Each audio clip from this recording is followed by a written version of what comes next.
Raichur district sir, ಬೇರೆ ಭಾಗದಲ್ಲಿ ಯಾರು ಇನ್ನೊಂದಿಷ್ಟೇ ರಾಯಚೂರು ಬೆಂಗಳೂರವರು ನಾವೆಲ್ಲ ಸೇರಿಬಿಟ್ಟು ಒಂದು ಫೀಲ್ ಮಾಡಿದ್ವಿ. ಹಸೂರವರು ಅಂತಾರೆ ರಾಜಕೋಟೇಶ್ವರ ನಿರ್ದೇಶನ ಅಂದ್ರೆ ಒಂದು ಹಸೂರವರು ಅಂತ ಮಾಡಿದ್ವಿ ಸರ್.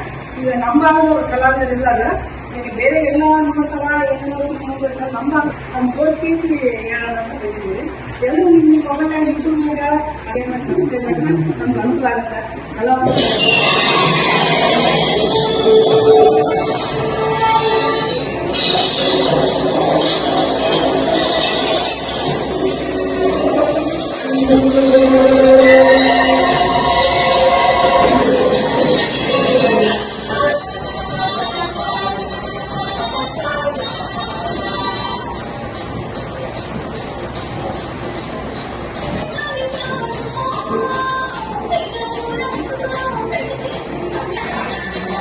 ರಿಲೀಸ್ ಇದೆ ಸರ್, ಈಗ ಗೊತ್ತಿದ್ದ ಯೂಟ್ಯೂಬ್ನಾಗ ಸರ್ಚ್ ಮಾಡಿ ಕಳಿಸ್ತಾರೆ ಎಲ್ಲ.